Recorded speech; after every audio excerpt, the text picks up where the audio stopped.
26세 남자입니다. 이렇게 자기소개를 해주신 분이고요. 읽어볼게요. 요즘 얼굴에 피부 트러블이 생겨서 걱정입니다. 원래는 제가 남잔데도 피부 좋다는 얘기 꽤 들었고요.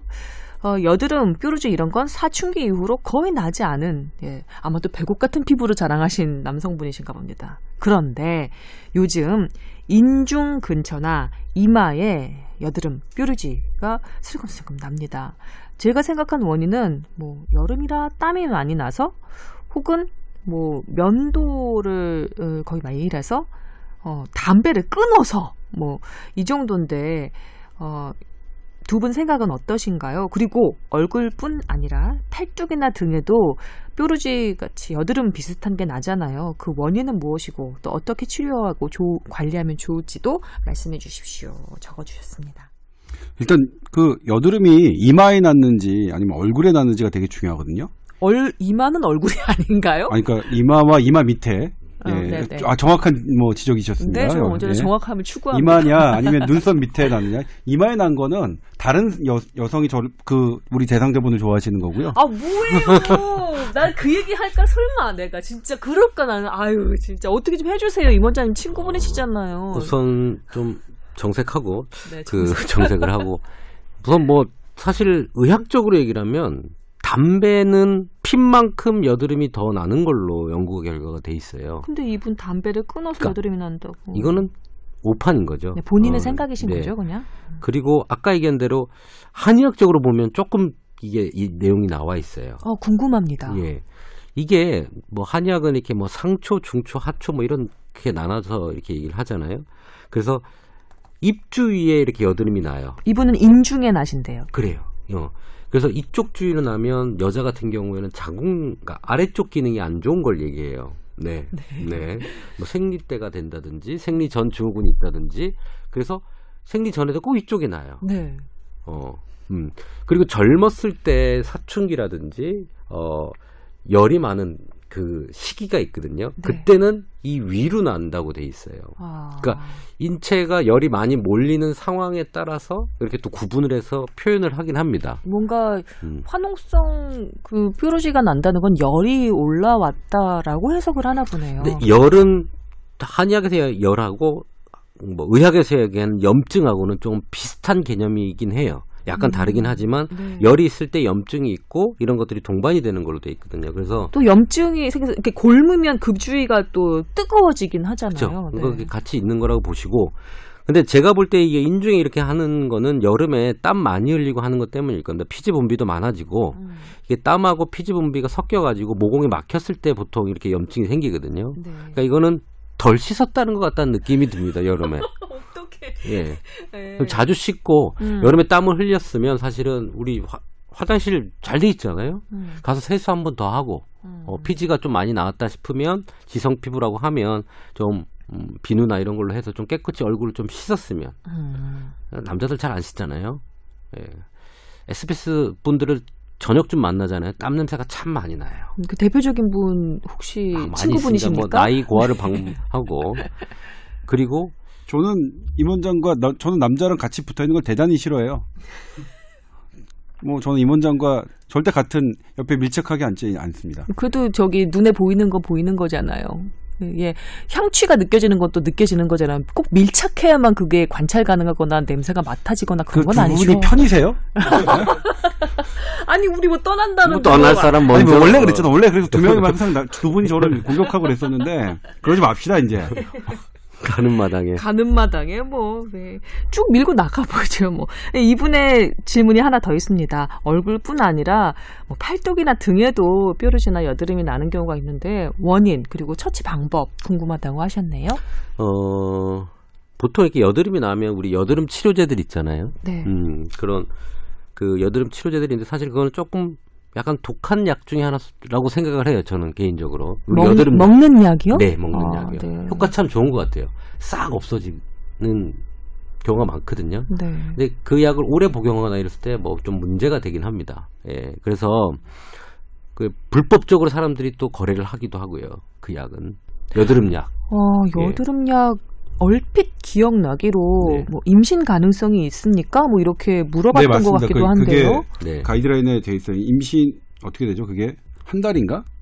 지금 열심히 두 분께서 이름이 기억이 안 나요. 네, 솔직히 검색 중이세요. 네. 그래서 그 여드름약 같은 경우에는 뭐 장기 복용이라든지 여러 가지 사이드가 많기 때문에 그런 걸 복용을 불법적으로 하는 분들도 많고 한데 이제 그런 걸로 안 낫는 경우도 있거든요. 네. 그리고 얼굴뿐만 아니라 등 쪽에 이렇게 막 같이 일어나는 사람들이 있어요. 뭐 그런 사람들 같은 경우에는 그런 여러 가지 피부과 치료를 좀 받아보다가 이제 한의원으로 오긴 하는데 네. 한의원에서 볼 때는 이렇게 표현합니다. 상열이 채였다라고 얘기를 하거든요. 그러니까 위쪽에 열이 많이 자꾸 생긴다는 거죠. 그래서 그 열을 꺼트리는 약들이 있어요. 그래서 그렇게 치료하는 여드름 전문 한의원들도 꽤 있거든요. 네, 그래서 이런 부분들에서 보면 이거 뭐 등하고 팔뚝이 이렇게 다 나는 걸 봐서는 지금 뭐 원인적으로 뭐 우라가 치밀어서 전체적으로 위쪽에 열이 채였다든지 네. 아니면 더워서 열이 자꾸 올라가는 상황, 외부 활동을 많이 하는 사람일 수도 있고요. 그래서 우선은 아까 얘기한 대로 우선 세안이라든지 세척에 포커스를 더 보시고 그래서 안 되면 병원 약, 여드름 약을 한번 먹어 보시고 그래도 안 되면 아까 상열을 꺼트리는 약을 검색해 보면 열 꺼트리는 그런 제재들이 꽤 많이 있어요. 질문 하나만 네. 드릴게요. 이분 같은 경우는 사춘기 다 지나셨고요. 20대 이제 후반으로 접어드시는 남성분이신데요. 가끔 보면 성인 여드름 거의 난치병 수준으로 고민하는 분들 많습니다. 그런데 광고나 이런 걸 보면 여드름 치료를 해준다면서 한의원에서 광고하는 경우도 꽤 많이 봤거든요. 그러니까 그런 케이스죠. 그러니까 병원 약을 먹는데 부작용이 생겨서 더 이상 못 먹거나 치료했는데 효과가 없는 사람들을 아까 얘기한 상열을 꺼트리는 재료들이 있어요. 국화 같은 것도 있고요. 네. 열을 꺼트리는 제재들이 있어요. 뭐 치자라든지 황금이라든지 복용하는 약으로 네, 치료를 황금이라든지 뭐 여러 가지 열을 위에 올라간 열을 꺼트리는 옛날에 항생제 비슷하게 사용했던 열병에 사용했던 약재들이거든요. 그런 약재들을 섞어서 열을 꺼트리는 약으로 씁니다. 네. 효과는 있는 어느 정도 편인가요? 있는 것 같아요. 그래서 뭐 이런 분들 중에 이제 열이 많이 차여서 얼굴만 있는 게 아니라 지루성 피부염처럼 이렇게 두피에도 많이 나는 분들도 네. 있어요. 그런 거 뭐 난치성 형태로 못 고친 사람들은 그런 형태의 약을 해서 열을 차갑게 만들어서 염증을 좀 줄이는 거죠. 근데 제가 그 제재들을 쭉 보니까 항염증 성분들이 엄청 많은 약재들이에요. 그거를 한데 모아서 그걸 부작용이 있는 약들이니까 없는 약들을 추가해서 쓰는 경우가 있는데 효과는 한 30% 40%는 있는 것 같습니다. 네. 그렇군요. 조 기자님 덧붙이실 말씀 있으신가요? 일단 그 여드름의 원인은 정말로 다양하거든요. 그러니까 뭐 많은 지금 현재 나와 있는 연구들 중에서도 여드름의 원인, 그다음에 뭐 여드름이 얼마나 심하고 그다음에 늦게까지 그 대단히 심한 이런 부분에 대해서 뭐가 딱히 한 가지 원인으로 결론 내리기 어렵다. 그러니까 오히려 결론 내리기 어렵다는 결론이 많은데 네. 유전적으로 그럴 수 있고요. 그다음에 호르몬의 어떤 분비가 조금 뭐 과도한 분들, 그러니까 정상 범위 내에서 조금 높은 분들이 그럴 수 있고요. 그다음에 이제 그 세균 감염이 또 중요한 원인이긴 한데 그래서 여드름 치료제 중에 항생제가 있잖아요. 그러니까 이거는 뭐냐면 불결과 상관이 있을 수 있는 거죠. 그다음에 최근에 많은 연구가 되어 있는 게 먹는 식습관과 여드름과의 관계가 좀 많이 정리가 돼 있는 것 같아요. 그 중에서 이제 저희가 한번 말씀을 드린 적이 있는데 당 부하가 높은 음식, 그러니까 같은 음식을 먹어도 나에게 혈당을 빠른 시간 내에 높이 올리는 음식, 그런 것들, 그러니까 오렌지보다는 오렌지 주스보다는 뭐 설탕 들어있는 무슨 케이크 이런 것들이죠. 그런 것들이 여드름을 더 악화시키거나, 그러니까 원인이라고 할 수는 없겠지만 악화시키는데 상당한 영향을 준다고 그 연구들이 돼 있고, 그다음에 초콜릿, 그다음에 짠 음식, 소금 이런 것들도 돼 있고요. 그다음에 좀 특이한 게 비타민 B12 있잖아요. 우리가 꼭 섭취해야 하는 하려고 하는 것들도 이게 여드름의 어떤 이 아웃브레이크를 이렇게 촉진한다. 그러니까 여드름이 확 하게 하는 하나의 원인이 될 수도 있다고 그런 연구도 있네요. 그리고 또 우리가 받는 스트레스. 그러니까 여러 가지 전반적으로 우리 생활에 비건강하지 않은 그 요소들이 여드름에 영향을 미칠 수 있다. 이렇게 돼 있는 거고. 그다음에 아까 지금 제가 확실하게 말씀 못 드렸는데 여드름 치료에 있잖아요. 대표적으로 쓰이는 게 그 비타민 A, 레티노이드라고 하는 것들은 그 임신부에게 금기가 돼 있습니다. 정확하게 이제 말씀드리면 그러니까 이분은 남성이니까 별 상관이 없겠죠. 여성분들은 임신을 하고자 하신다면 한 달 전부터 그 약을 드시면 안 되고요. 그다음에 그 약을 드시고 계신 분이 임신을 하고 싶다 하면 그 약을 끊고 한 달 후에 시도하셔야 됩니다.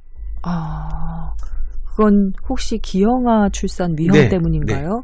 네, 한번 짚어드렸고요. 그리고 또 하나 질문은 이거는 뭐 영향이 있다는 사람도 있고 이게 과장됐다는 사람들도 있고 그렇긴 한데 여드름의 원인 중에 모낭충이 있다라는 얘기가 있었습니다. 그래서 모낭충을 죽이는 비누라고 광고하면서 팔기도 하고 했었거든요.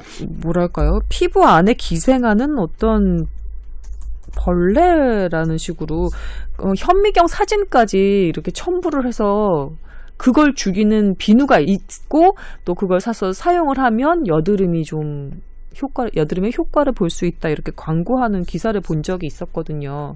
그게 뭐랄까 아주 좀 혐오스럽게 생긴 이런 벌레가 내 피부에 기생한다니 이렇게 깜짝 놀랄 만큼 약간 혐오스럽게 찍힌 그런 사진을 첨부해서 광고를 하는 걸 본 적이 있습니다. 그 모낭충이 보통은 뭐 65종 되는 진드기 종류인데 사람한테 하는 게 2종류 정도 있다고 합니다. 네. 근데 뭐 피지선에 이제 같이 사는 거니까 이제 그거를 없애게 하는 그런 약재들이나 이런 것들이 생겼네요. 이제 수가 늘어날 때 염증 증상을 유발하는데 보통 그냥 가지고 있어도 문제가 없으면 그냥 두는 건데요. 네.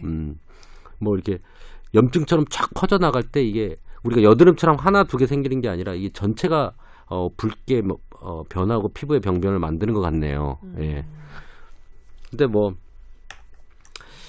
드문 케이스 같습니다. 근데 아마 뭐 자기가 이런 왠지 깔끔을 떠는 사람들은 한 마리도 있으면 안 될 것 같아서 약간 홍보성이 아닐까라는 생각은 좀 듭니다. 네, 저는 이제 죄송합니다. 이 모낭충에 대한 준비는 저희가 못했는데 제가 그래서 급하게 갑자기 생각이 나서 여쭤본 거라서요. 구글 학술 검색을 해봤는데 이게 모낭충이 모낭에 들어가 있어서 어떤 염증 반응을 일으켜서 그래서 피부에 어떤 병변을 일으키고 뭐 그다음에 이게 그 부분이 빨개지거나 특히 눈 쪽에 물린 그 부분에 이렇게 붉게 되는 그런 것들이 관련이 있는데 여드름과 관련해서는 그거 단독으로 그러니까 모낭충 단독으로 여드름을 만든다는 게 아니라 여드름을 유발하는 세균과 같이 있을 때 여드름을 더 악화시킬 수 있다는 이 연구예요. 그러니까 모낭충만 제거한다. 그러니까 모낭충을 가지고 여드름을 그렇게 하는 것은 그건 맞지 않은 것 같아요. 왜냐하면 제가 여드름을 검색할 때 공부할 때 제일 먼저 뭐냐면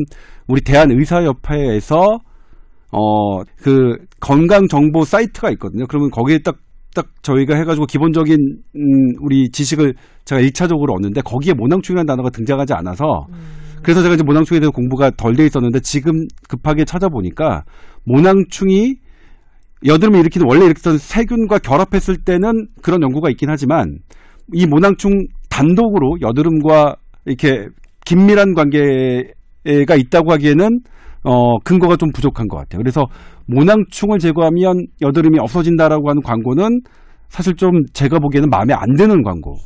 좀 과장된 광고, 상업성이 좀 짙은 그런 광고라고 말씀을 하시는 거고요. 건강한 피부에도 존재하는 게 모낭충이고 여드름 관련해서 모낭충만 뭐랄까 표적 삼아서 얘기하면 모낭충은 억울하다. 네, 그렇죠. 모낭충으로서는. 모낭충은 내가 억울하다. 만든 병변도 아닌데 왜 나를 죽이려고 그래? 그러니까요. 그럴 수 있다. 그래서 광고를 조금 쭉 뒤져봤거든요. 모낭충을 잡는 비누, 오일 이런 걸 봤더니 예, 있어요. 있다니까.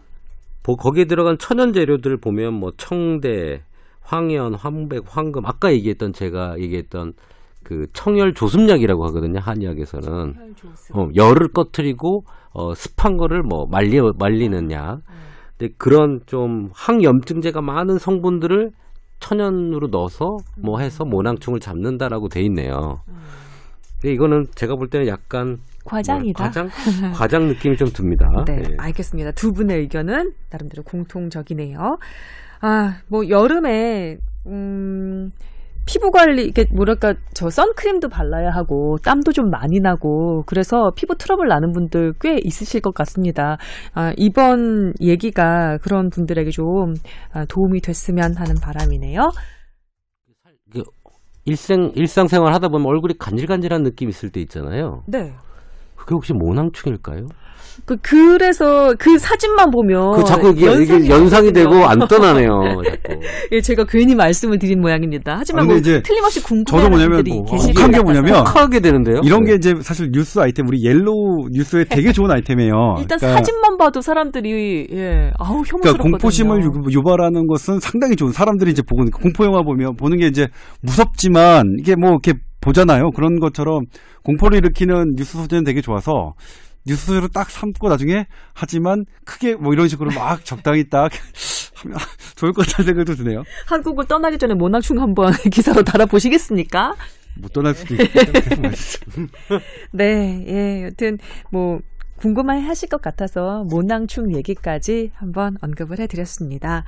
자, 여러분께서는 지금 뽀얀거탑 듣고 계십니다. 저희 메일 주소 알려드려야죠. 뽀얀거탑이라서 타워 썼습니다. TOWER sbs.co.kr입니다. 타워 쓰고요. @sbs.co.kr 메일 주소 입니다. 예, 여러분 뭐 지나시다가 건강 관련해서 또 보건 관련해서 궁금한 점이 있거나 자기 몸이 아프거나 주변 사람들이 몸이 아픈데 뭔가 좀 더 깊게 좀 알고 싶은 면이 있다 그러면 지체하지 마시고 걱정하지 마시고 사연 보내주시기 바랍니다. 익명 처리 확실하게 해드리고요. 예, 감정이 훅 들어간 상담 해드리고 있습니다.